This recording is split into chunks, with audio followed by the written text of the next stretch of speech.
We're good to go? Okay, on to order the January 21st, 2025 Easttown Township Board of Supervisors meeting. Please rise for pledge of allegiance.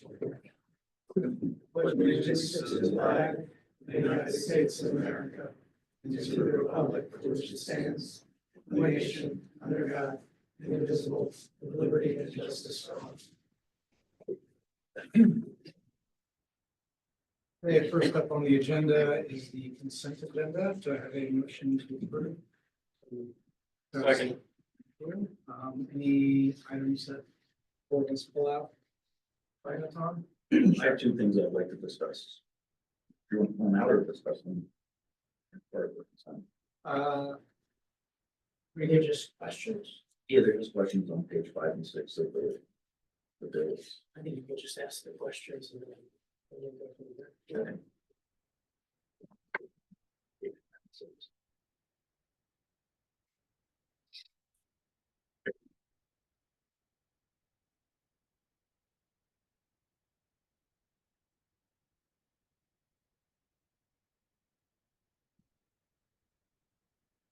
At the bottom of page 5, we paid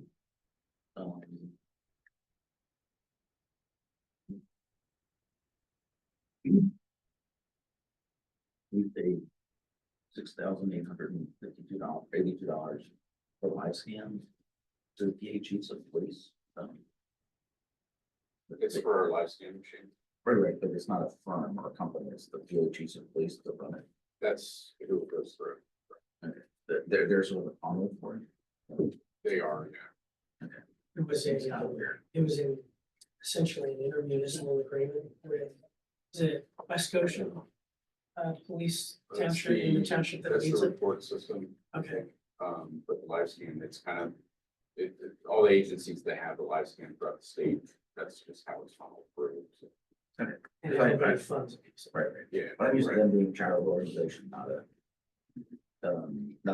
a firm that we do business with.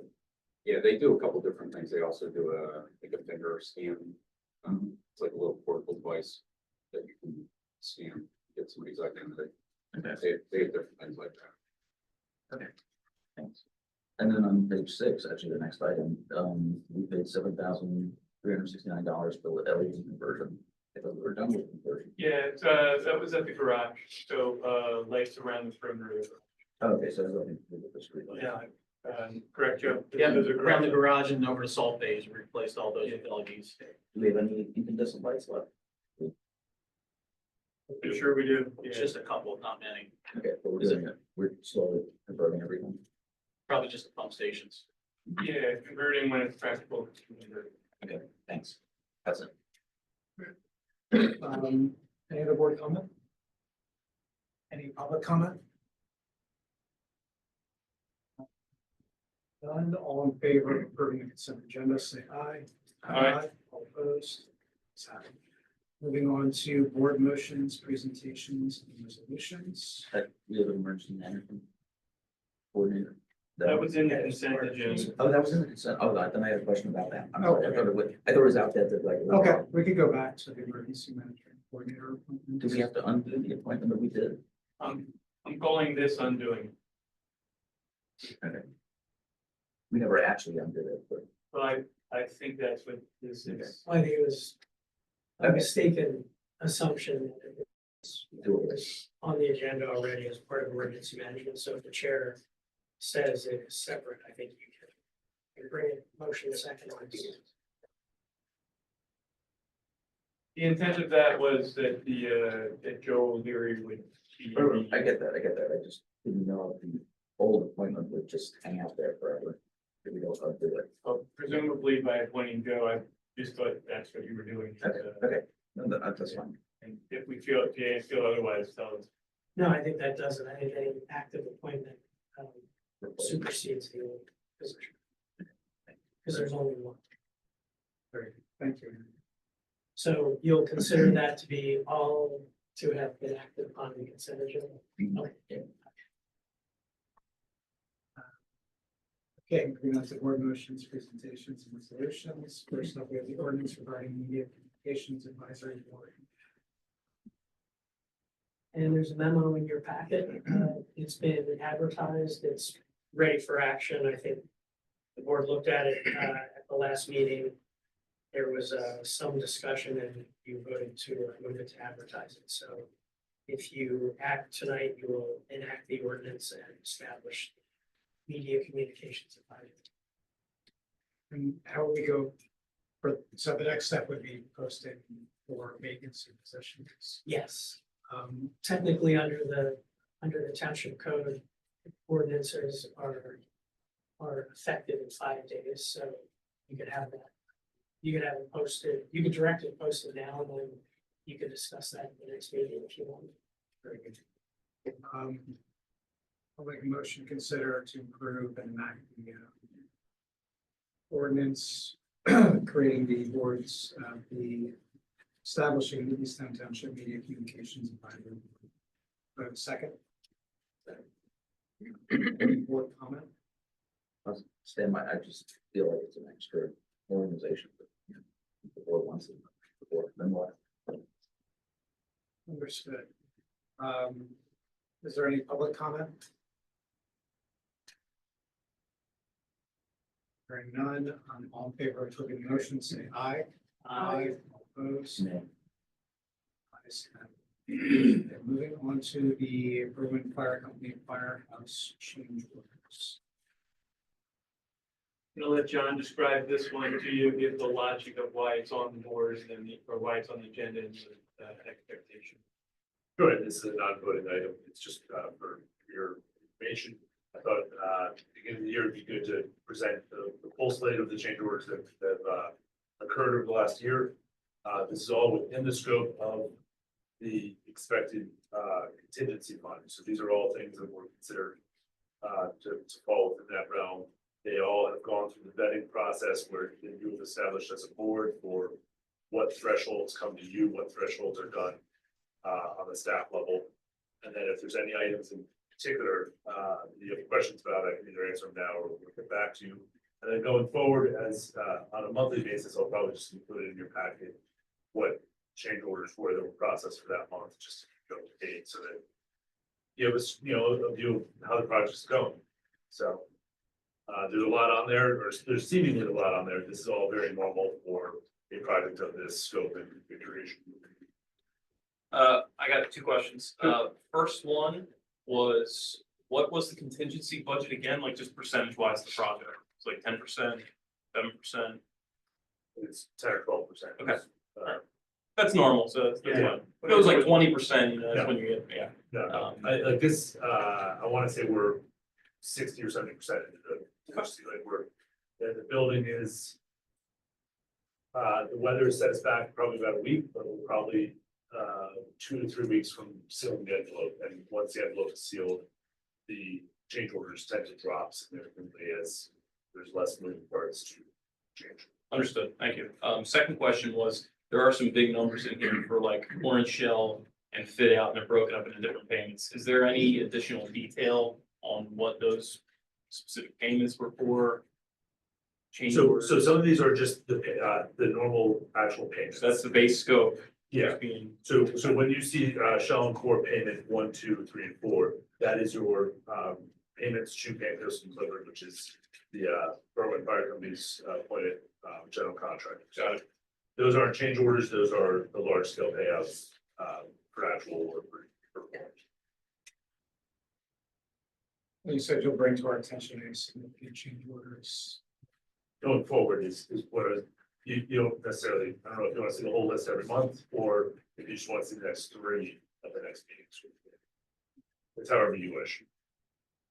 And I just want to make sure we have mechanisms in place to ensure that we're not getting overcharged for things. Absolutely. So Trinity Township has a permanent on-staff project manager, Dave Duda. He has a construction background. So he reviews all invoices and change order requests go to him and I immediately. And then they're also copied to the township managers of Trinity as well. So everything gets reviewed multiple times before approval. It's all going through the standard AIA process, so the architect is opining on the necessity. So then I must have misunderstood. Which line items in here are change orders, not base contract expected items, but change orders that we've had to use, expenditures from the contingency budget. Are they just kind of like folded in? They're, in this layout, they're essentially folded in since this is the payment schedule. I guess just one comment then, if you could just highlight it or just put an asterisk or something, just to highlight that it's We a did. contingency item or change order, I think that'd be helpful for us. Absolutely. Not like I have to scrutinize every change order, it's normal for construction to have items like that with a contingency, but highlighting them, that's a, break from our base scope, I think that would help us. Absolutely. That's all. Any other comments or questions from the board? Any public comment? Seeing none, I don't believe there was an action item, but John, you think you have enough directives in terms of. Absolutely. Moving on to the next topic is the landscaping renewal. using Yes, CoStar. so you had traditionally you had bid this out, probably 2 years ago, we asked you to go to CoStar's. It's been working out, which just means we use the existing contractor with CoStar's pricing. It works out nicely. I'm not even sure we need to do, we only did it publicly because you had a rich heritage of approving it as a contract. So we want to continue that. So we're just asking for your permission to proceed with engaging the landscape contractor using CoStar's pricing. At that point, it's an entirely administrative function, staff. I don't think it would come down to you, except pay for it. For the public spec, can we explain CoStar and what that means? Yeah, so it's a process in which they provide, they're governed by the state, they provide limits on tasks, in this case, it's services, hourly fees. And then we would just pay the hourly fee that they submit to the state. Andy, kindly elaborate beyond what I just said, it's elaboration. No, you've got essentially they do the procurement for you. And the state says that it has buying power and it's focused on price. So the statutes say you can take advantage of that deal without going through your own personal RFP. As long as you're a member of CoStar's and you are, and the vendors. I have no problem in proceeding this matter. So any thoughts or comments? How they been?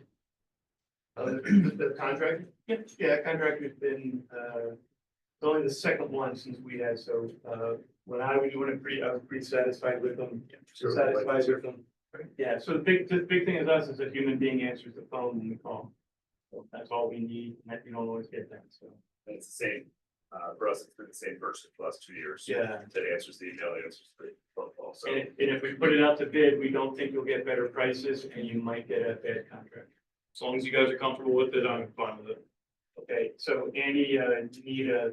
I think there should be a motion and a second to approve it. I'll make the motion to, what do we want to say, renew the landscape, services using CoStar's pricing. One second. Any other board comment? Any public comment?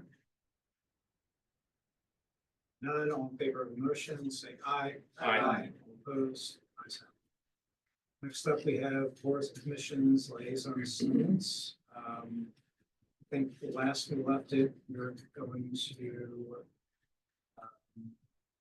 figure out whether we're just going to keep our current assignments moving into 2025. I think thus far, it seems like there's a consensus that everyone is comfortable keeping their current assignments. Does anyone not feel that way, or?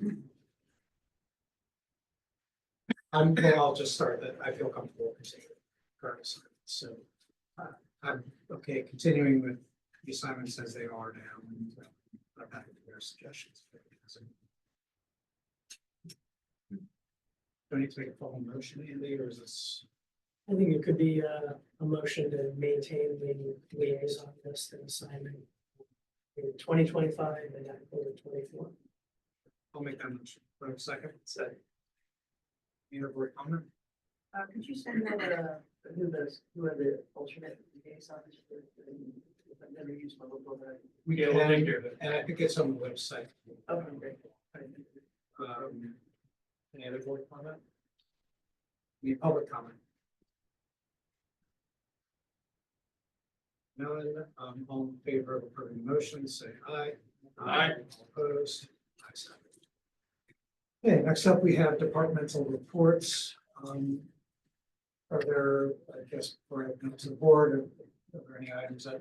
I just noted the MS4 inspection, that's the first one I've been involved with in it. Thanks to Joe. Thank you, Joe. Any, are there any items that anyone wants to pull out for discussion? I had a quick question for Colleen. It looks like there's a zoning board application for a short-term rental. That is correct. So that applicant has been granting extensions to get themselves, to get all their permitting situated prior to going to the zoning. And what is the short, like, is this a VRBO situation? I It thought we is, addressed that. it was a rental on Airbnb, and they're gonna continue renting. They would like to continue renting. Has the PC entered a position on this? It has not gone in front of the planning commission. It's on the agenda for their February meeting, with hopes that the zoning hearing board will see this application in their February meeting. So,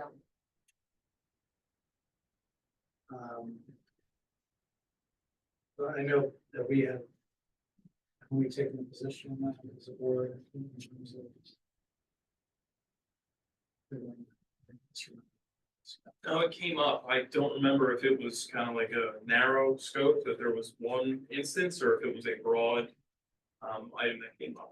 Or maybe it was during the omnibus zoning amendment that we were discussing that. the zoning code was changed during 2022, I believe it was. So November of 2022 is when the code changed to prohibit short-term rentals in every district aside from BB and PDO. You have to, PBO, yeah, you have to go through conditional use if you want to have a short-term rental in those two districts. And then there's an additional, it's sort of an opportunity, but it's also a limitation. Where in some cases you have to reside there. It's almost like if you read a room or a lawsuit.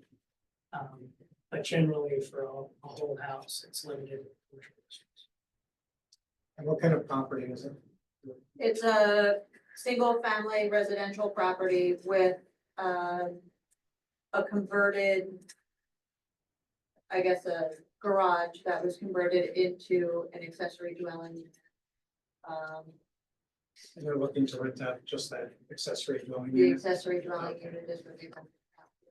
while they live in the main unit. Is that their plan? Yes. It's in the AA district.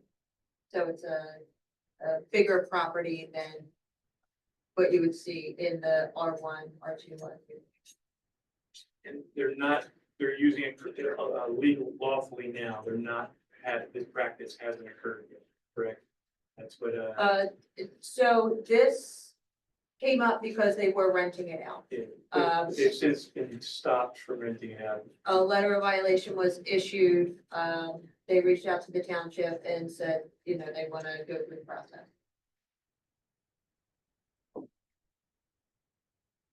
Right, I mean, I guess, I mean, Andy, is there?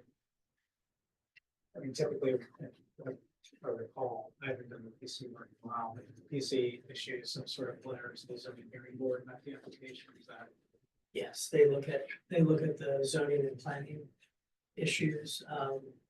This board has sort of an administrative procedure with certain things like riparian buffers, where you've asked that all those come to you. Everything else is up to board discretion. In some cases, you've just remained silent. Occasionally, you've had staff or our office write a letter in the board's position. And every once in a while, usually with a significant issue, it's a concern of someone from House views. Colleen, has anyone approached you about issues with the use of the accessory dwelling unit as temporary rental? No, aside from, it was just brought to the township's attention. That's how, we were alerted that it was being rented out.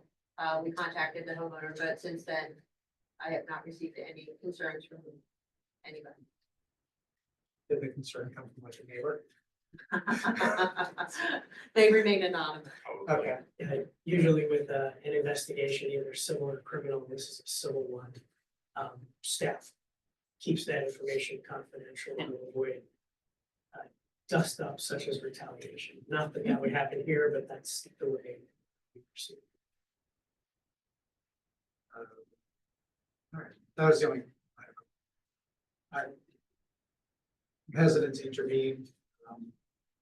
Is on behalf of the board. I mean, anyone else thinks or feels on the issue, because I know we've obviously passed the change in our ordinances relating to this. So I must have missed it. So we passed this conditional use in those two zones. Is that applicable for this, where this property is? No, It's it would not. be prohibited in the AA district. Without ZHP. They're just asking to not follow your correct, that's all we're getting so far. That's If I recall, I think when we, this is going back years, but it was, the issue was, at least raised close to me, is that like a very large historic home is being used as a party house. Which is very concerning. This seems to kind of not fit that sort of issue. So, The issue though is precedence, right? Like, yeah. it's like you might have 10 other people with 10 other houses that didn't think it was allowed.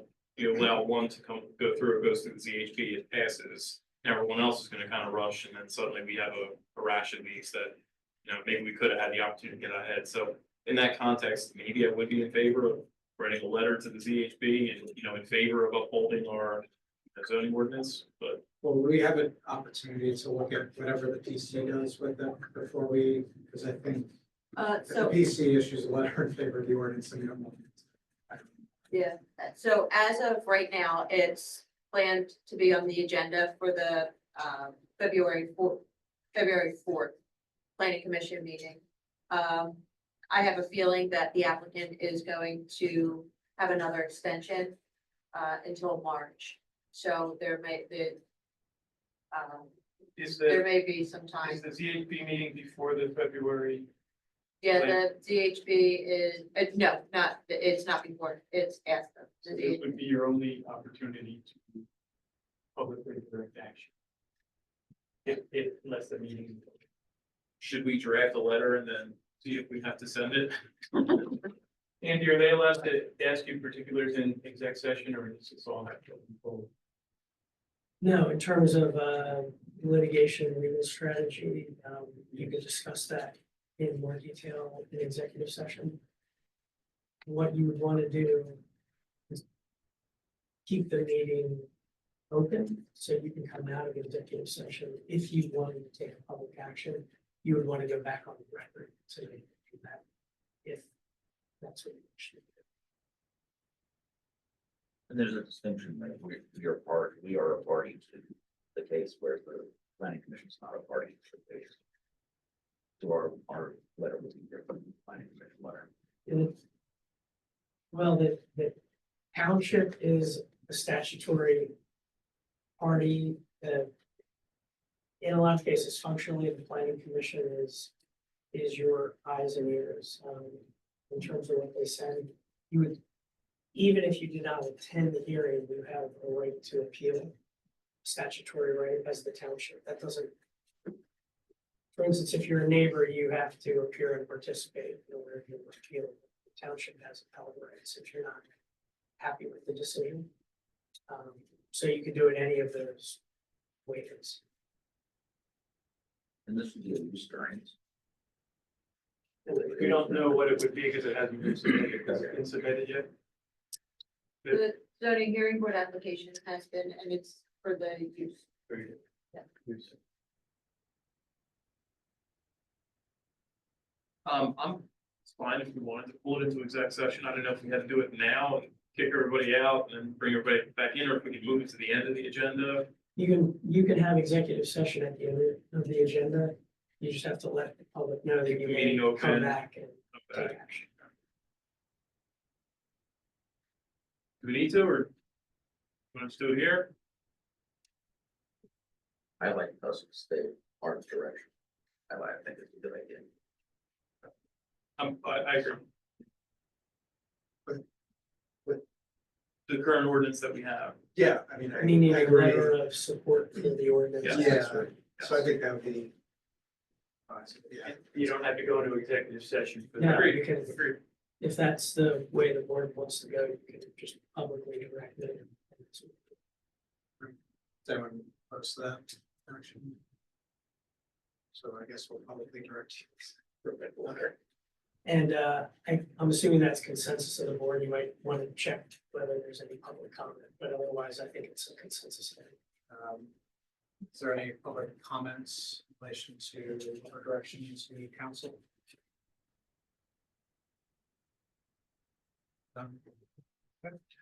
Before we move on, sorry, if we're done with this one, I just had a question about MS4. So was there anything unexpected with the permit as it came through? First of all, this wasn't for a specific project. This was for the permit in totality of the last 4 or 5 years, right? Yeah, I would say little light on the PRP part of the inspection and That heavy was all- administratively. That's hilarious. Yeah, that was all part of it. They were in on January 9th for their 5-year inspection. We went through all of our BMP inspections for residential. We went through the PRP projects. And then we did a tour through the garage. They took photos of the cleanliness of the garage, the materials that we're supposed to have posted. A packet for ways that we're supposed to clean the vehicles, and all that was posted correctly in there. And then we took a tour through the salt area. There was a little salt on the ground, which is expected, but they mentioned that, just a quick cleanup of that. And also we are going to be purchasing a fuel spill kit. Wasn't a violation or anything. It was just a recommendation by DEP that we have one by the fuel tanks, and that was really the extent of anything that they mentioned in the report. Otherwise, they were very happy with, and comparatively with other municipalities, we received really high marks, so we're happy about it. So that's great. My following question, are other municipalities also getting this inspection? Is it at the same time as we are? Like, and I guess it doesn't really matter for us, but I'm just curious, like how we stack up with other municipalities. Like, are we way overkill in what we're doing and we don't need to be spending, hundreds of thousands of dollars on these things over several years? Like, can we pull back on this? Like, that's kind of what I want to find out. Yeah, Like, well, are we top of the class here? The PRP is the cost driver in that sense. You're a couple of $100,000 for the PRP. And this really wasn't an inspection of the PRP. So these other things are not, I bet there's a lot of municipalities not doing them. But they're not problematic, they're just sensible and. So the PRP, is that an inspection or is that like an engineering review? PRP is a component of the permit that's driving the projects you're building each year. Right. And you're $250,000 a year on the projects. But that's not gonna be someone coming out here and looking at the project. They do We have did take that. a look. Yeah. There's one right next to the garage on the Devereaux property, and we did take a quick look. She took some photos and we'll discuss it for a bit, so that was part of the inspection. But we are still waiting to hear back largely on the PRP. Well, so our assumption is the PRP, unless somebody tells us that there's something wrong, and this is the PRP is part of the permit, so. When they do an inspection of the permit, they are presumably opining on the authority or capability of your PRP, they approve your PRP as part of your permit. Great. So, it doesn't mean that next week we won't come get a letter from them saying something is wrong. Got it. Two more questions, I promise I'll make it brief.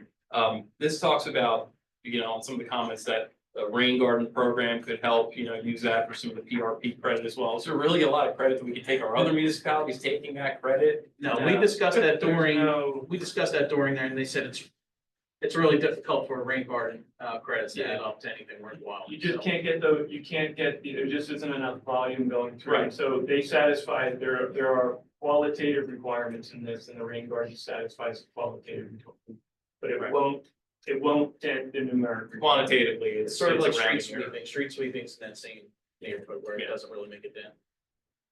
And then overall, I guess we don't need to know it now, but like in totality, after receiving this permit inspection and knowing what we know now, like what changes do we need to make to MS4 going forward? Like we have it budgeted for this year, but like going forward, is there anything we need to change, status quo, keep going? What do we want to tweak, that sort of thing? Again, we don't know it now, that's fine, but I'd be curious. There's nothing on this kind of inspection that we need to do differently as evidenced by the positive result of this inspection. The principal item for you is, you're spending $250,000 a year. And that's why I'm asking, You're like, not if we certain don't that need to there's- do this. So we're certain that you are required to do it. Right. We are certain that others are ignoring the DEP, so. If that's a tough one, we've made the decision to proceed, and you're proceeding with the third project. You've made the decision. I don't know if there's data out there publicly that where all the other municipalities are as far as money that they spend on other projects to compare to ours, but we are sitting in a good position as we are. Yeah, no, I appreciate the insights. I just would be curious if, hey, we have this last project, budgeted for this year, design, construction, we do it. Maybe we take a break and just sort of see where it is. Like, I know there's a whole series of these projects and there's 5-year permit cycles and there'll probably be another one.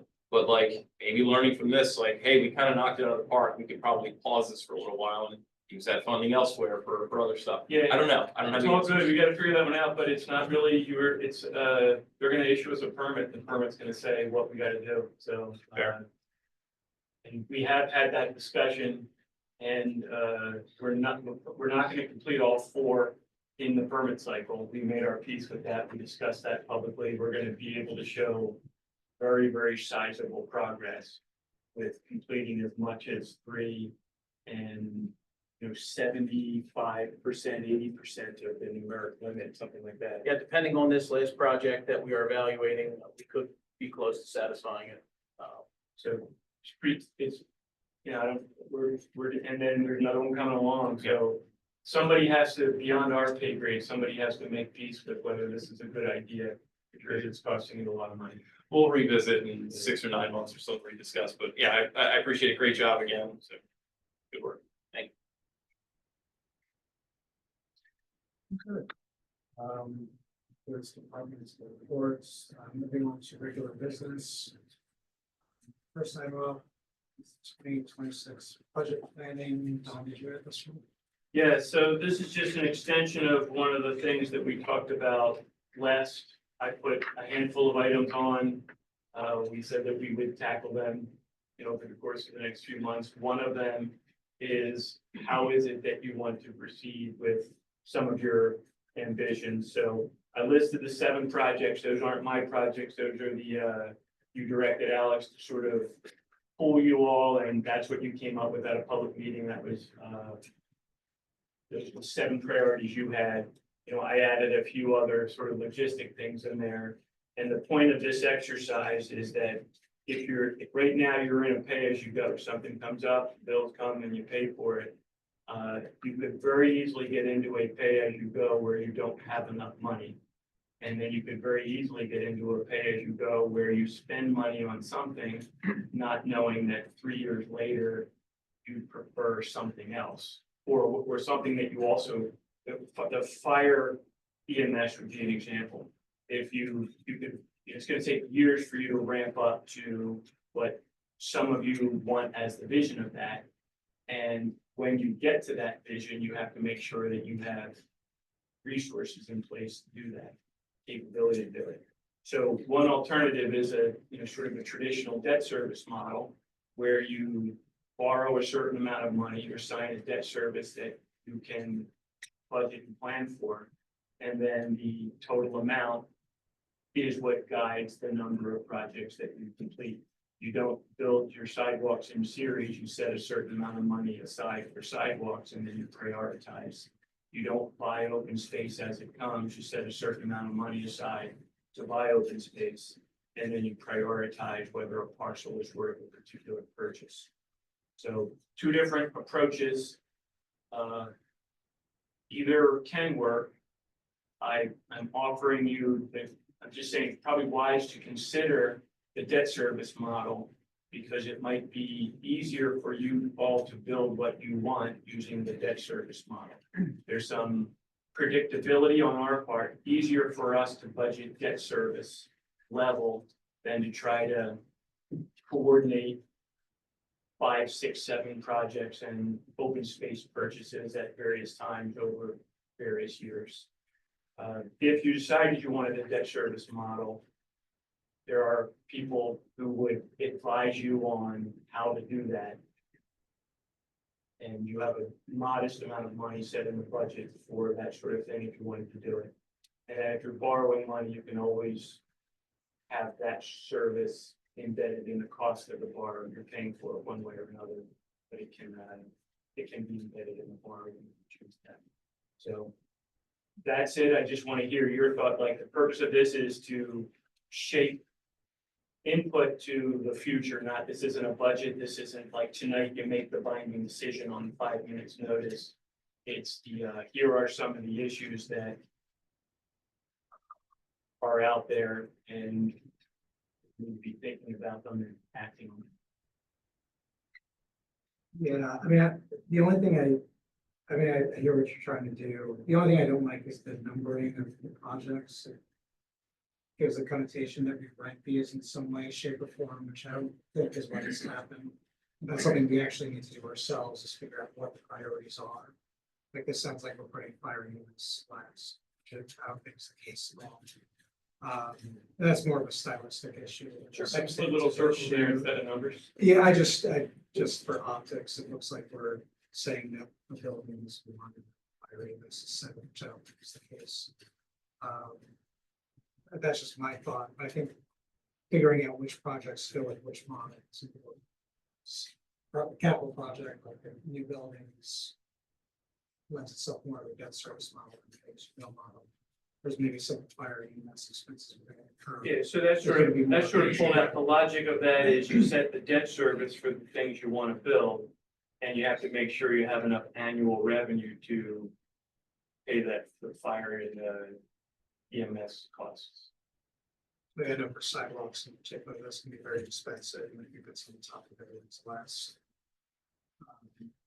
And that's how I wrote the Yeah, that's in that debt service model. I put, $1 million a year, which is not a huge amount of money. It's not out of question it could cost as much. And then the other costs are intended to be the debt service to leverage and borrowing. So open space could be purchased with debt service, leveraging, borrowing. Sidewalks could be done with debt service, leveraging, borrowing. The town square, that's something you choose to do.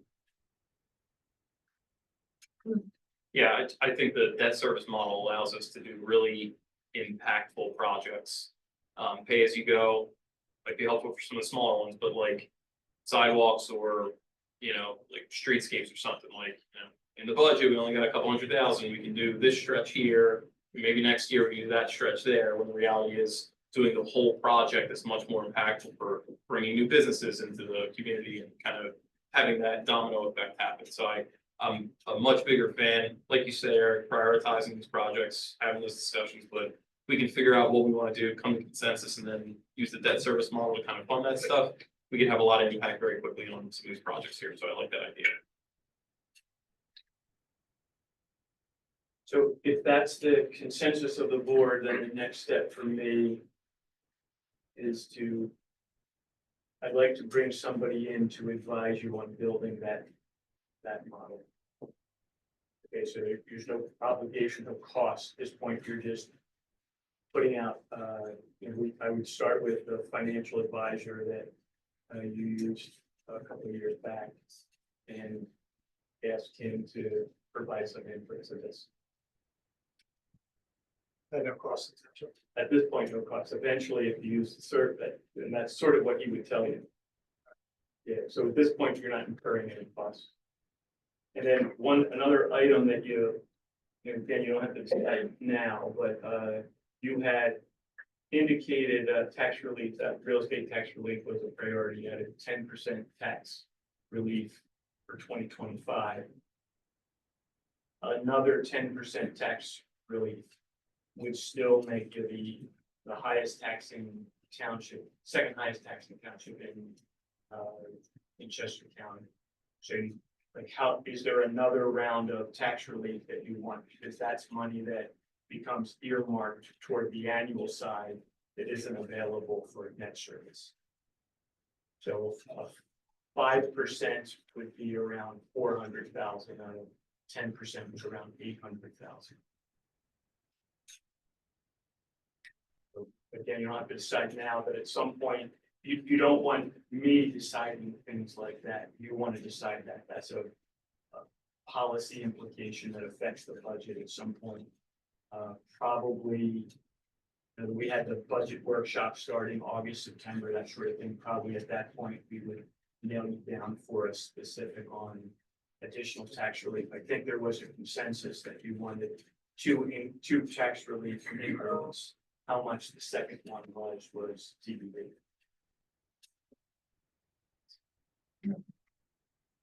For, payments, it's probably start with priorities. Give a little more firm direction. By the financial advisors. Okay,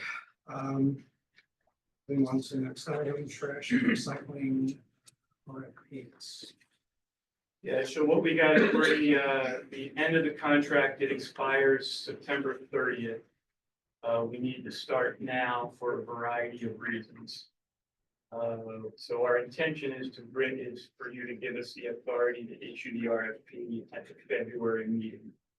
And it's, at that point, it would be staff, logistic, administrative, and if it goes well, the next step is for you to approve the contract at a subsequent public meeting, probably circa May, June is what we're talking about. There are a handful of differences that we need you to know about. You need to tell us whether you're agreeable to these differences or not agreeable. The first is automation. The industry is moving away from the conventional manner that it's done here in East County. Actually, it's moving into the way you collect recycling and away from the way you collect trash. And at some point, you have to transition. I think that point is this point, meaning that the risk you get if you have a conventional system, conventional manual labor, the way you're collecting it now, you run the risk of getting unreliable contractor. An unreliable contractor will be a huge problem for you, potentially huge problem. So the one item for you to consider is the willingness to transfer into the automated mechanism. So I don't know if anybody has any questions about the automated mechanism. Yeah, so that's just, the way you collect recycling is there's a container, it's issued by the company, the material goes in the container, a machine comes along, specially grafted to the container. The truck and the container are married. It picks up the container, it dumps it, it puts it back. So in the automated version, the hauler owns all the cans, everyone gets a can, and then the hauler, just like your recycling program. In your program now, it's just you put the stuff out and the hauler picks it up and throws it in the back of the truck. So that's a change among our current hauler. I asked if we didn't switch to automation, the hauler said, yeah, we probably wouldn't do it. Like the trend for municipalities is in this direction. Variety of reasons we can talk about. The intention is to have the current hauler come to the February meeting and give you a briefing on some of these things. So you're hearing it from the current hauler more than just me. Well, just to, you're talking about it's different. Like this is literally what we're doing for recycling, right? So it's not. This is nothing unusual. Yeah, all good. It's just the reason I'm bringing up is some people, for some, it will be like sending them to the moon. Like for some, it will be a radical change. And for some, it won't. Just like recycling wasn't a radical change. So for recycling, it's then gets picked up and put in, right? But people often put out excess recycling. They pick up the excess all the time. Right, but does the recycling pick it up or does the trash line pick it up? Because recycling is only one person on the truck. Does the person get off and pick it up? Yes, if they do, I've if watched they them. can tell that it's recycled. And that's probably like out of scope, but that's probably trying to be a good, Right, because I think there's actually more stuff, trash stuff that's not put in the trash can. There's a lot more of that, so I don't know if they talk to you about that. What's- Yeah, they talked about, I mean, it works in other places, their solution is the big can.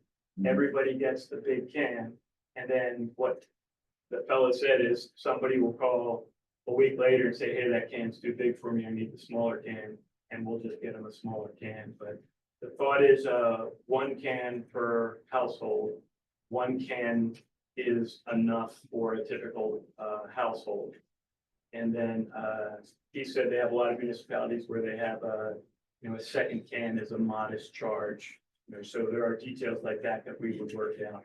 But I think that part would be But relatively seamless, like recycling. they'll take on the risk of any excess stuff that's not in the can. I have a feeling, wouldn't say that. I have a feeling that, Well, you could write the spec however you want, just to be clear, like the vendor coming in, telling you about their experience at Easttown, ultimately, you and staff develop the RFP and you've got to take all comers, it's a competitive bidding process.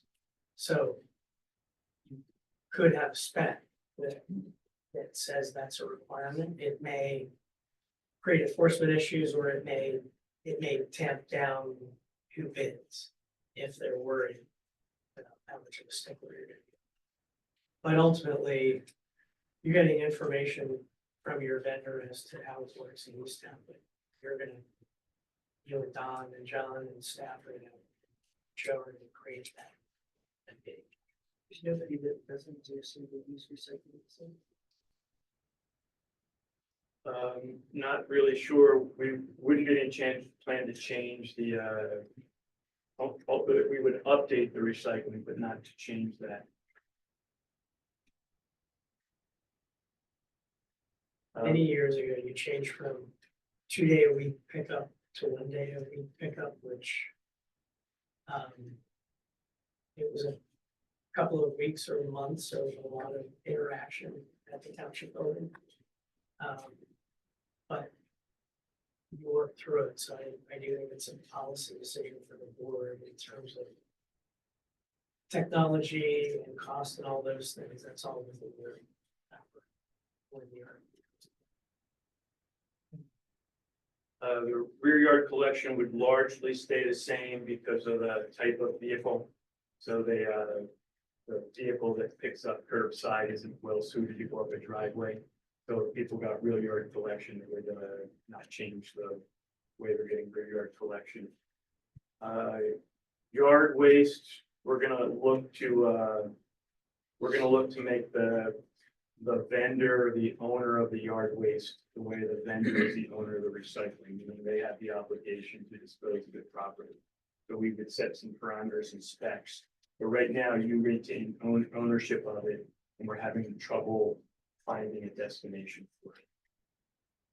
The term, we had 3 years with 2 option years. We kind of like that.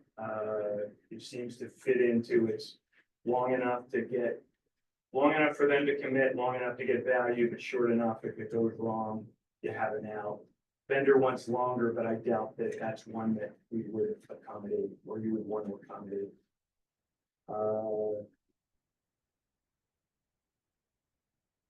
Yeah, the vendor recommended that there be a mechanism to adjust the tipping fee. But I think not. I think we're in the government business, they're in the trash business. In the current form, they're assuming the risk of tipping fees going up or down. I kind of like that, whether just something you can talk about, something he might talk about.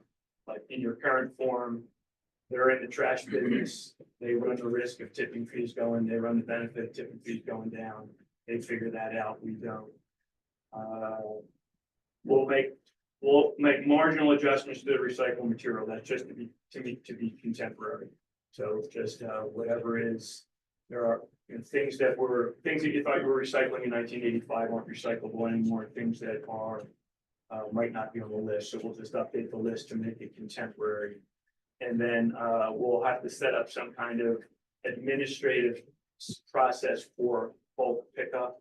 Because right now the bulk just gets picked up by the same truck that picks up the trash. We'll set up an administrative process. I don't think it will be difficult. I think we'll be able to. Would bulk then be like the ad hoc, like you, if they won't do it unless you call, that sort of thing, so the. Yes, yeah, I mean, I'd say it sounds so negative, they won't do it unless you call, but it'll just be, we'll need a heads up to schedule it because it'll be a separate truck picking up the bulk. So, shouldn't be, a lot of bulk is picked up that way. A lot of bulk is, hey, I got this, what do I do with it? And we said, just leave it out on Thursday. So sizable number of people are calling already for the bulk. I don't think that'll be much. Great. So, the plan at this point is for the hauler to come and just hear from the hauler, about trends in the industry. You can talk a little bit about safety, why he thinks the automation is safer. I put some stuff in your packet. There's some pictures of very happy people with trash. That's always good. There's the Definitely not picture. marketing material. Pardon? Definitely not marketing. Yeah, definitely not marketing material. You know, the street with the trash cans is real. You know, we get that, like people complaining about, hey, it looks horrific on trash day. The 3 different cans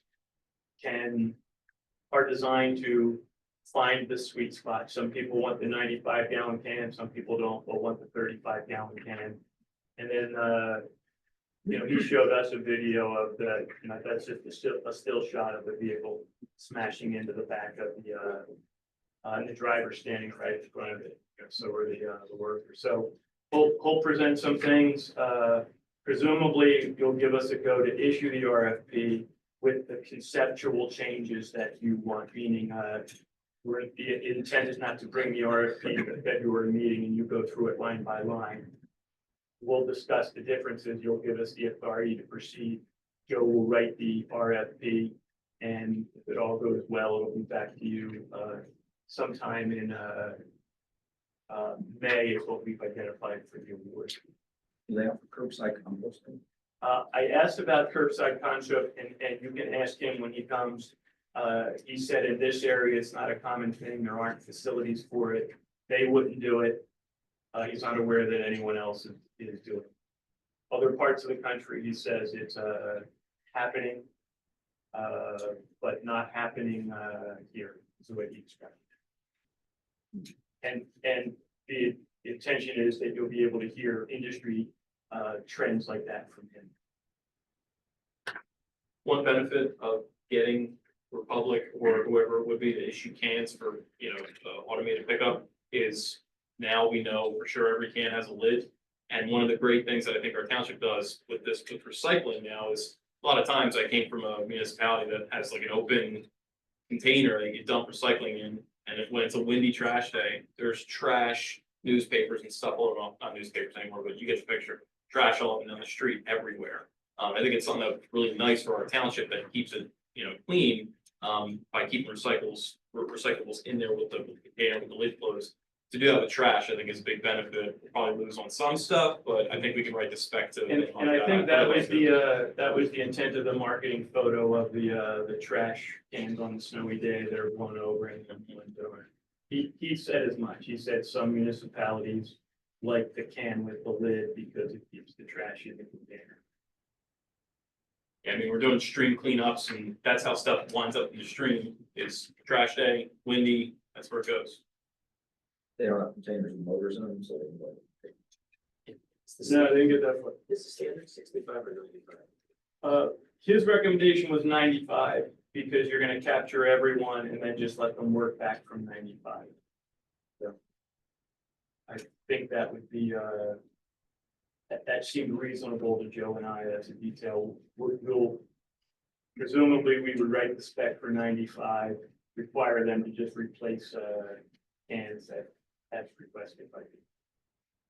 If you stay with Republic, they don't have to have a new trash can, they have to switch, they have to replace everything. Right? Yes, and we went through that when we switched with waste management, and it was a bit of a circus But, 3,300 recycled containers collected and 3,300 delivered.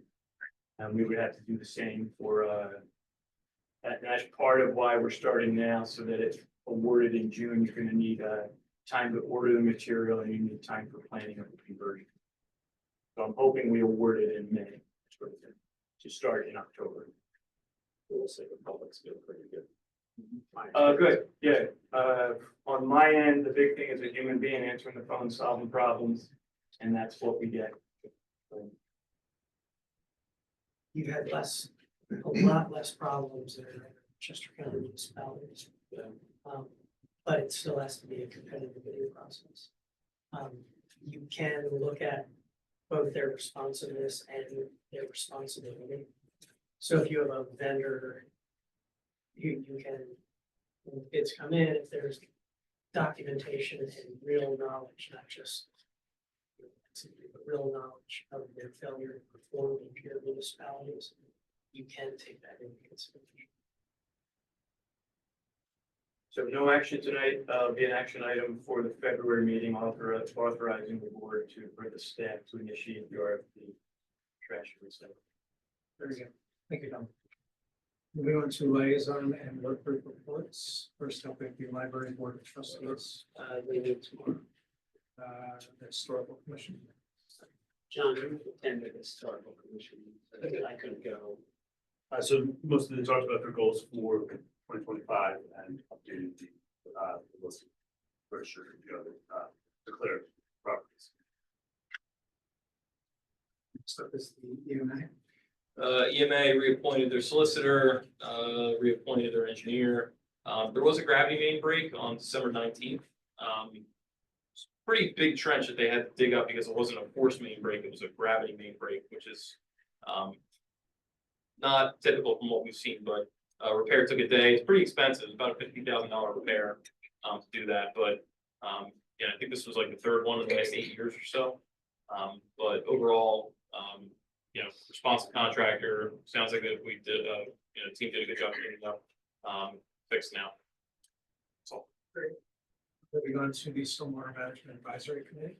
Stormwater, SMAC talked about a watershed, we had a presentation for Cobbs Creek and Darby Creek, a watershed monitoring program. It was about mussels not being reintroduced, but appearing. They weren't known to be there in the past 100 years in the Darby Creek watershed that's within our township. And that was a good thing. It means our water quality is beneficial. It's good enough for these mussels to grow. It's not like they're an endangered species, but they do filter out a lot of water. And this was different for SMAC because so far they've been focusing on the quantity of water flow in our township. This is them also looking at quality, which is within their jurisdiction to look at. So branching out, not just looking at the same old stuff, also looking at things like that, which I think is a good thing. Very good. Moving on to the police work group. Next up is Parks and Rec. How about the planning commission?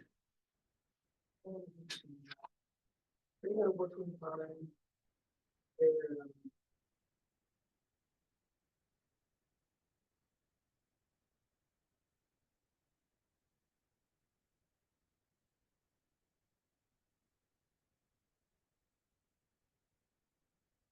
one their initiatives for the year. So are they looking for any direction from the board? We'll need some direction, so they're looking at the Devon Center, again, that's one of their items, and so it's made very clear to them, and they're aware of it, that, the board had an opinion on certain things, the board took action on certain things, and if they want to look at something, they will ask you if they want to look at something, so Devon Center is the big thing they're considering. Their recommendation won't be here is the zoning change we recommend. It will be board, we want to make some changes. This is the general description of it. So we're trying to get them to go from general to particular and filter it through you before they go too deeply into it. Are they still working on the sidewalk projects? Are they, that was kind of Colleen, I know you get a lot of comments from residents and neighbors. Yeah, so right now, the U-shaped corridor is in, the design stage. So once the design is finalized, it will go through, the planning commission, just so they can see, get their eyes on it, and then it will be in front of the board, so you guys can give your final blessing if you like the design, and then, we can get it out for bid. Hey Susan, how about additional sidewalk projects? Does the PC have like a running list? I know like Nick, when we spoke with him last, like he kind of had a few in mind. I don't know if that's been fleshed out anymore. Or if there's, that's being added to. And Colleen, that's the ped bike group, Yeah, right? so the planning commission has a subgroup, the pedestrian bicycle group. They do a lot of brainstorming and discussions, and they funnel it up to the planning commission, where the planning commission will discuss and any good ideas that they think they want to move forward, it will get, put in front of you for approval. So sorry, Aaron, No, go ahead. just real quick, they gave us a presentation like a year and a half ago with some of the ideas they had. I think it was like bike sharrows and a couple of the other things that came out of that. Like I know they probably want to come up with good ideas and bring it to us. Can we ask them to present Sure. like absolutely. ideas? And it doesn't have to be this upcoming month, but I would love to hear what they have on the agenda and maybe get some, I don't want to say direction because we don't want to tell them what to do, but I would love to hear what ideas there are and then discuss back and forth. Sure, absolutely, yeah. We can schedule that. I don't know how you guys feel about that though. No, I feel pretty strongly about that, and sidewalks in particular can really help increase property values and it can Berlin, even Denton Center, walkable is a big deal. So that's something I'd be interested in, piece of explore. So I think we can facilitate that. Colleen, tell me, they've done a lot of talking about it. They need to sort of consolidate it into actionable recommendation. I don't think they need more time to explore, because they've been No, I exploring a think it lot. would be a matter of, the head bike group just gathering their ideas, getting into the planning commission and So we'll formulating. target something. like the ped bike group with a recommendation to the board, to the PC circa March, April, and then a recommendation to this board circa April, May. Keep it tangible. So they gotta take their broad aspiration and narrow it down to like, here are 6. That's what they did last time, and all 6 were done. So they got the same thing. There's a million things they can do. Here are 5, and then you can see it. You support the plan. Yeah, and it seems historically that it's probably the person who most, like the longest, like years of knowledge. Yeah, Good absolutely. marriage and he's working with you, that type of group. Yep. It's not a Group, right? He would be a source for you. It just keeps it moving with momentum. I think it'd be great. Yeah. Thank you. Moving on to ECAP. Check, that on the 13th, they were going through also their initiatives. A lot of them have to do with account simplification, fund policy, budget simplification, fund balance policy, investment policy, accounting, oversight. So their deliverable to you is a list of items that Susan just read with a general narrative about what they want to do and why they want to do it. And then if you approve it, then they'll go back and they'll create little working groups and scopes for each of those assignments. Very good. Going to the finance work group, I don't think we met this one. Correct? No, Yeah. Correct. Next is fire EMS task force. it's not. Can I start and then you can go over the list of items? We were reviewing the staff limits, staff needs for all the different locations and talking about creating articles of incorporation. I guess this comes into where you have it so specifically marked out in your Yeah. 4 items. So this administrator had presented the most firm vision of a built out system. So locations of prospective firehouses, equipment at firehouses, staffing levels at firehouses. So as solidified as it's been for years for you. So, little 5-step process, the board's needing, to be sort of in conceptual agreement on it. The fire company's being in conceptual agreement on it. So to me, it's taking his vision and now it's like a check-in. It's like that waypoint where you say, yes, that's our vision. Then there's talk of creating the entity. The entity would just be, wouldn't have anything. It would be created as an entity, and then it would assemble things. Part of that is that it would assemble the building when the building is completed, ownership will transfer. So that'll be the next step. And then depending upon who's involved, how the PSC, how the VSC, there'll be some specifics that will define the unilateral actions of the entity. The entity will proceed, has to get kind of specific at that point. So those are sort of the 4 kind of planning level steps to get solidity at the townships, get solidity with the fire departments around the vision that Joe can present to you, and then create the entity, and then the next step is The entity name that we're thinking of calling it, Upper Mainline Regional.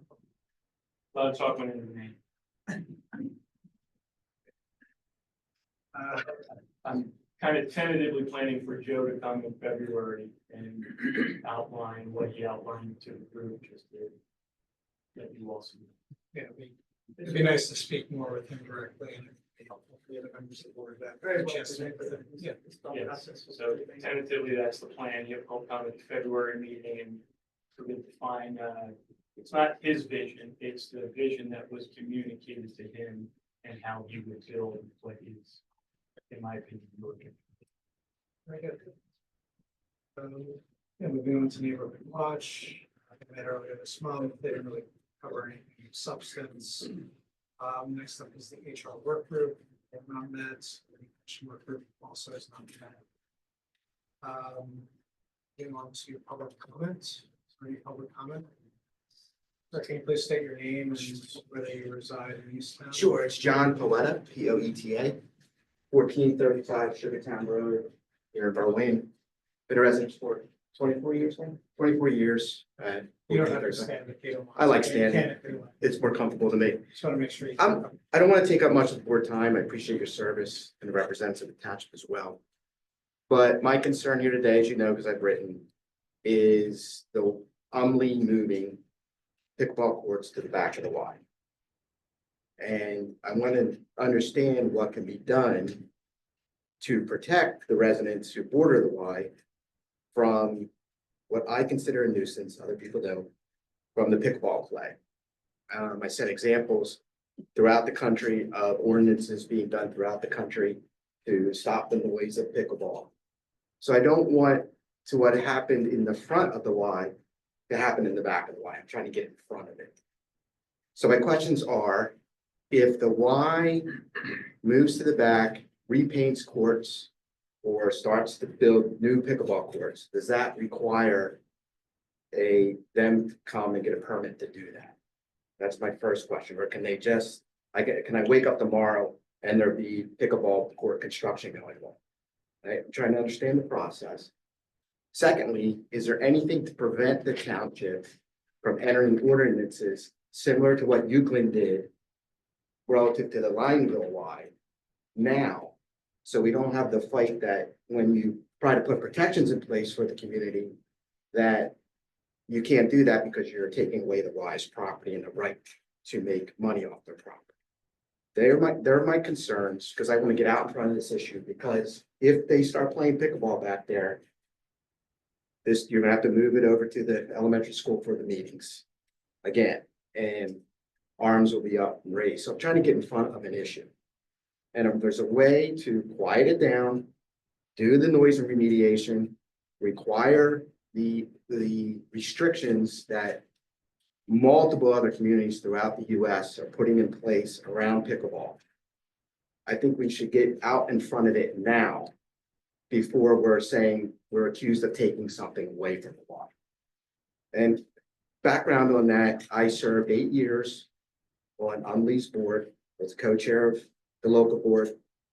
Being the co-chair on the local board, I was on the association board of the Y, all pre-sale. So I lived through the building of the addition, the adding of the 50-meter pool. I lived through all that and was a part of all that. Several hours a week went into those efforts over the years. 3 of my 4 girls worked at the Y. So it's not about the Y. It's about getting out in front of what is a real issue. If you've never spent any time living next to a pickleball court, you should try it. My neighbors set one up during COVID. And it is the most maddening noise that you can have. You can't block it. It echoes, it travels around the home, and it's nonstop. It's like a metronome in your head for hours. And it was disruptive to work, disruptive to the enjoyment of our house. They were kind. I walked over, said, hey guys, can we stop it a little earlier? Still too loud. They stopped completely. I didn't mean to have that effect on them, but I was grateful for it when it did finally stop.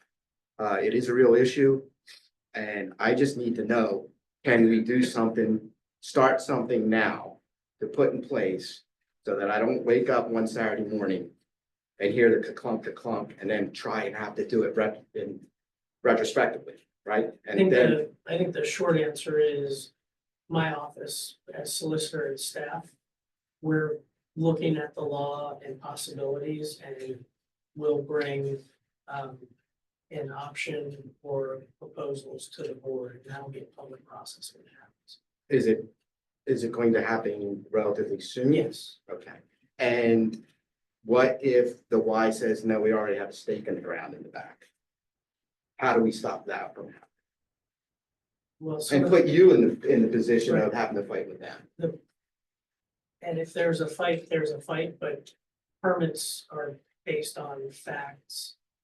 And so I can't really guess on that, but I can tell you, we're working to get other options before we do it, and that'll be a public process when it happens. It'll be on the agenda.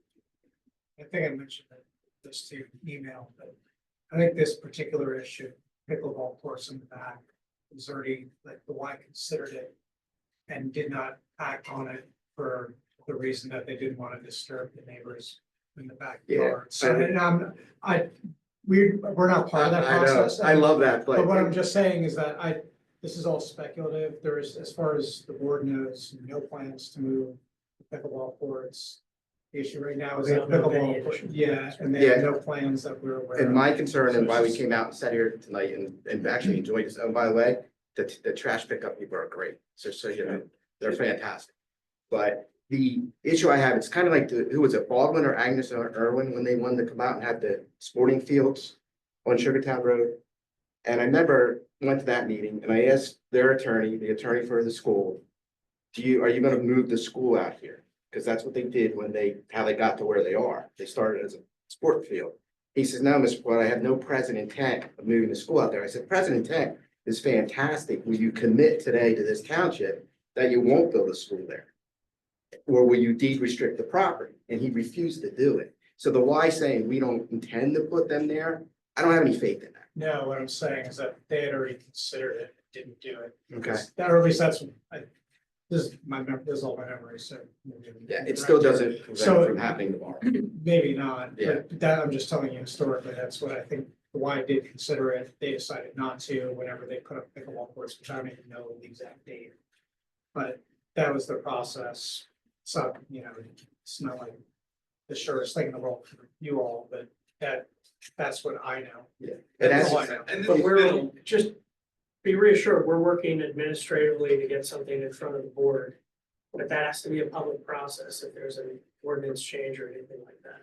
Another ordinance change, and they've already passed the town in time and date parameters, which was a first step in a letter to the Y said townships considering additional steps. I appreciate it. It may not be perfect and it may not be how everybody wants to have it, but townships looking at it. I appreciate you looking at it because like I said, it is not a pleasant experience. And Andy, we don't anticipate that because you discussed a prospective mechanism at a meeting and it's not a horrifically difficult one to implement. The implementation will be a few changes to the text and then the normal process of ordinance change. Sometimes the challenge is how to keep it simple, understandable, and hopefully defensible. So that's what we're. And this has been brought up a few times before in public comment over the last couple months, about, you know, the conversion and permitting of tennis courts into pickleball courts and the legality of doing that, you know, without going through an additional permit for that sort of thing. So we've kind of had that discussion as well, and it's up for interpretation, I would say. You know, racket sports, there's definitely a difference between pickleball and tennis.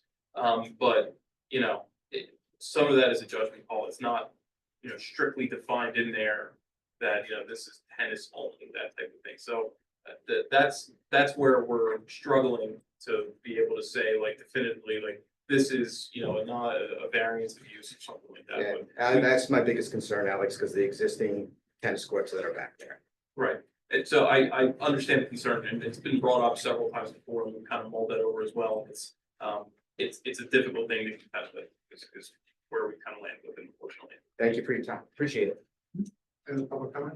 Yeah, Mike Ungvari, 1439 Sugartown Road, and relatively new, about 18-month resident of Town Township. So we also border the Y.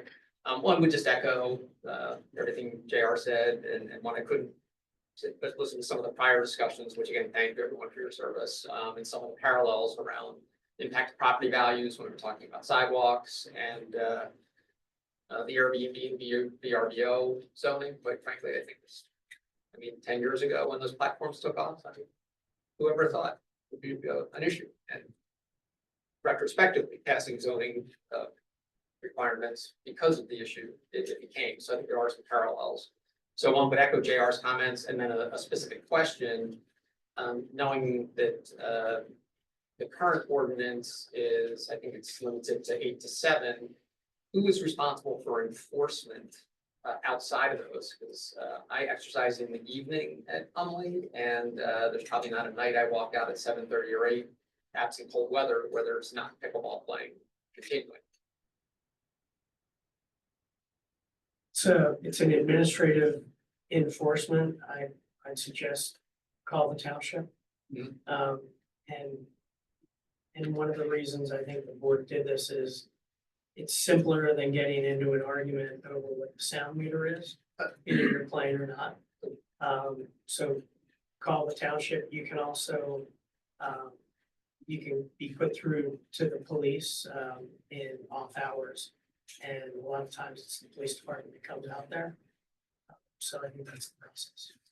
And admittedly, after mentioning to the Y first, which I have done, so on the technical aspect of it. There's probably more weight to if there's a complaint from residents to the township, then the township contacts the Y and say, hey, we've been getting complaints. We want to make sure we reiterate the time of play, you know, hear people playing afterwards. I think that helps. I think it's not great to be sending the cops out there to go try and stop people from playing pickleball at a certain time. While I understand the desire to do that, I think that presents issues as well. So I think going through that mechanism, like, hey, there was an issue, there was playing until 8:30, contact the township, have them contact the Y and see if we can just get that to work out, make them adhere to the hours. It's not going to be perfect, but I think that's probably the best mechanism to do it. Thank you. Any other public comment? Then Kathy Wall, I live 1511 Sugartown. And that would be right behind the indoor courts. Lived there for 70 years. And additionally to the pickleball issue, which by the way, if you call the police about any noise at the Y and you call the police in Easttown, they say they can't do anything, you have to call Tradifferent. And apparently Tradifferent police seem to services because the property's line goes right through it. So you don't get anywhere. The East Town officers, in fairness, have been out there quite a bit. There were measurements. We know that some of the residents were not happy with how East Town measures, but that's how our ordinance measures. And that was before the new ordinance, so I've been going to the Y since it started in 64. I'm just telling you my experience. I Right, know right, but factually that the police have been out there A and cumulative there have thing. been a process. Right, right. Well, when I swim at the Y, I swim the 50-meter pool. And when I come and go, I never see Easttown police. I only see two different police. But the pickleball thing is one deal, and I'm right behind the tennis courts. And you can hear everything. And, you know, that aside is one issue. The other issue is the lighting. They have lights that are going on 24/7, right, for the pickleball courts. And there's no way anybody's playing pickleball tonight. I guarantee you, and those lights are on. And they shine right into our houses, and it's terrible. And the other issue is when anybody comes and makes noise at the pools, they're way excess noise for playing music, whatever. And I get the windows closed and the air conditioning on, and you can hear every boom, boom from stereo. That's how loud they are. And nobody seems to stop them. They can do whatever they want. So you just guys came along with the pickleball issue right after that. It's sort of like icing on the cake. Anyway, so that's what I have to say. It's annoying and wish there was something we could do about it. Well, thank you for that. We do take noise complaints seriously as to the extent that we can. Obviously, there are certain limitations in terms of what we can and can't do. And I've mentioned this before in the past, but somebody interfering with your own personal property is, for me, on your private rights, something you might be able to seek enforcement on your own private lawsuit. I'm not saying we should do that or shouldn't do that, but that is an option that's always available, especially, I'm just speaking for. Doesn't Just work. My by- parents tried it years Yeah, ago. well, I'm just saying that from a, back in my previous life, nuisance complaints were something that I would handle from time to time, both for light and noise. So those are all things that are options that you have available to you. But here, thank you for sharing. Are there any other public comments? Yeah. Question. When it comes to light pollution, is there any, what do we do? I would just an understanding when it comes to how the township works. You know, I mean, lighting has evolved over the years, the older the development and the improved lighting, I think everyone's experienced the higher the glare. So usually things are revised and renovated during land development or construction that involves permits. But existing light towers are generally vested by past approvals, which could be in the 70s or 80s. But our modern lighting standards, I think, for instance, if you look at the newer car lots in this town, the car dealerships versus the remaining pieces of lots that haven't been renovated, you're generally much more low intensity, low glare, down face. Moving on to public comments online with Aaron. Shelton, sorry. Could you hear us, Aaron? I can. Are you able to hear me? Yeah. Excellent. Hi, Aaron Shelfin, 1415 Sugartown Road. I don't have anything to add beyond what my neighbors have already said, but just want to express shared concern about the pickleball courts and be here in solidarity with that concern. And thank you again for all that you do with the township. Okay. Hearing no more public comment, moving on to announcements. Following meetings are scheduled to be held in the township building unless otherwise noted. January 22nd will be the Parks and Rec Board at 6 p.m. Library Board of Trustees at the Easttown Library will be held at 7 p.m.